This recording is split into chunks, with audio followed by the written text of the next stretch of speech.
Friends, welcome करते हैं आप सभी का आपके अपने यूट्यूब चैनल सार अकेडमी पर। 500 MCQ सीरीज़ का ये एक सीरीज़ चल रहा है जिसका ये 18वां वीडियो है।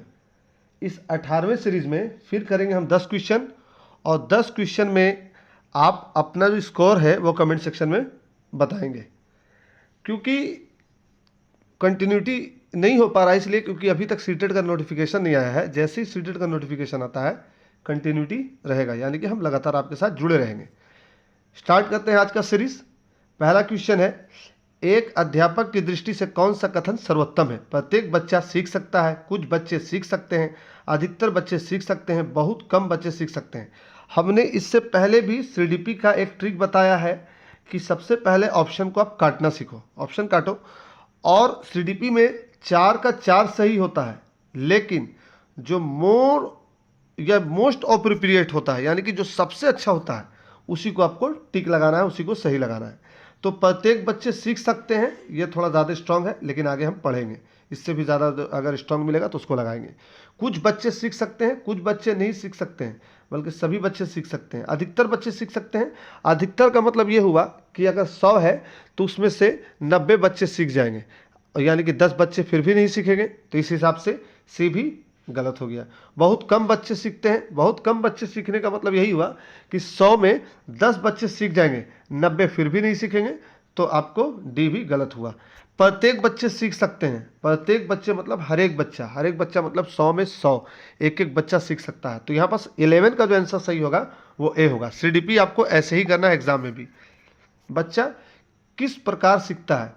बच्चा सिर्फ किताब पढ़कर सीखता है। अगर किताब पढ़ करके सीखता तो खिलौना के रंग को बदलना नहीं सीख पाता, खिलौने को तोड़ना नहीं सीख पाता, खिलौना को जोड़ना नहीं सीख पाता। तो सिर्फ किताब से नहीं सीखता, ये गलत हो गया।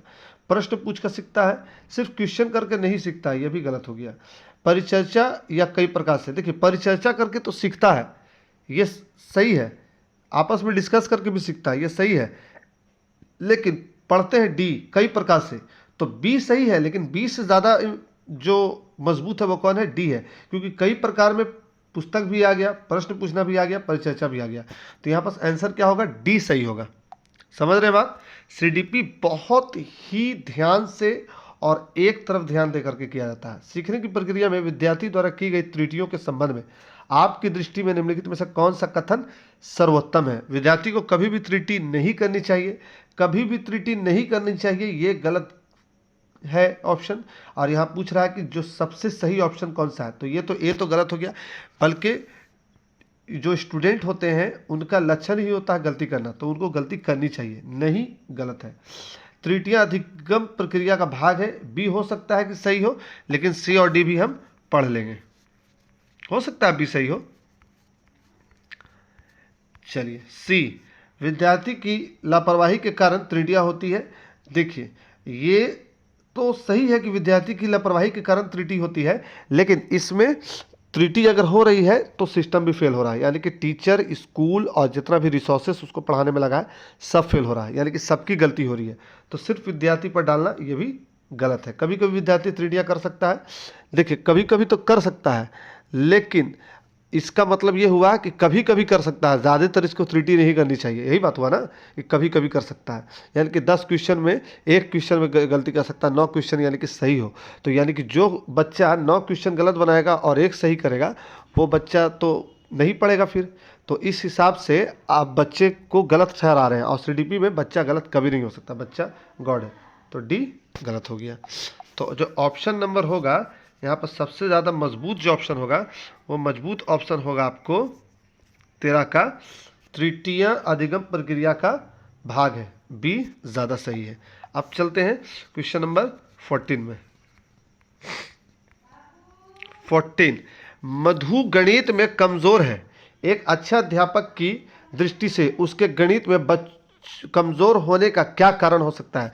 कोई मधु नाम की लड़की है, वो मैथ में कमज़ोर है, तो आप एक अच्छे टीचर हैं, उस हिसाब से मधु क्यों कमज़ोर होगी मैथ में? प्रायः लड़कियां गणित में कमज़ोर होती है, ये हो गया जेंडर बाइसनेस।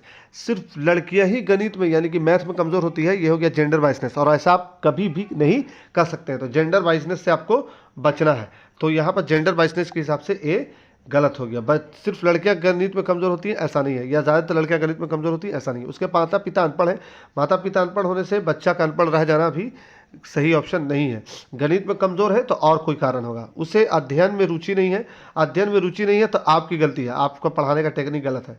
बच्चा कभी गलत नहीं हो सकता, टीचर की गलती है। गणित शिक्षण की विधि त्रुटिपूर्ण है, जी आ गया ना ऑप्शन नंबर डी। गणित पढ़ाने का जो मेथड है वो गलत है, यानी कि बच्चा नहीं सीख रहा है, नहीं पढ़ रहा है, बच्चा जाहिल रह गया, बच्चा कम सीखा, बच्चा गलत सीखा, सब में सिस्टम की गलती है। स्कूल, प्रिंसिपल, टीचर, ये सब गलत होंगे, बच्चा कभी गलत नहीं होगा। निम्नलिखित में से सर्वोत्तम कथन कौन सा है? एक अच्छा अध्यापक अध्यापन के लिए व्याख्यान विधि का प्रयोग करता है, सदैव प्रदर्शन के माध्यम से सिखाता है, विद्यार्थी में सदैव सीखने के लिए प्रेरित करता है, या फिर विद्यार्थी को सदा अनुशासन बनाए रखने में मदद करता है या बनाए रखता है। सिर्फ डिसिप्लिन बनाए रखना ही एक अच्छे टीचर की एक अच्छे टीचर का प्रॉपर्टी नहीं है, एक अच्छे टीचर का गुण नहीं है या फेचा नहीं है। डिसिप्लिन तो पुलिस भी बना लेता है, तो इस हिसाब से ये डी गलत हो गया। विद्यार्थी में सदा सीखने की को प्रेरित करता है, ये हो सकता है सही हो, पहले काटते हैं। सदैव प्रदर्शन के माध्यम से हमेशा नहीं सिखाना है, कभी कभी प्रदर्शन के माध्यम से सिखा देना है। अध्यापन के लिए प्रदर्शन मतलब शो कर करके। अध्यापन के लिए व्याख्यान विधि का प्रयोग होना चाहिए, व्याख्यान विधि तो होना चाहिए लेकिन हमेशा नहीं, तो यहाँ पर सी सही है, विद्यार्थी में सदैव सीखने के लिए प्रेरित करता है। राष्ट्रीय पाठ्यचर्या की रूपरेखा 2005 एनसीएफ 2005 के अनुसार गणित शिक्षण का मुख्य उद्देश्य है बच्चों को अंक गणित का ज्ञान देना, बिल्कुल नहीं। सिर्फ अंक गणित का ज्ञान देना, बिल्कुल नहीं। बच्चे में गणित के प्रति रुचि पैदा करना, हाँ ये हो सकता है। बच्चों में तार्किक चिंतन तथा समस्या समाधान का योग्यता का विकास करना, बच्चों का संवेगात्मक विकास करना। देखिए 16 का जो आंसर सही होगा वो सही आंसर आपको चारों में से कौन सा होगा?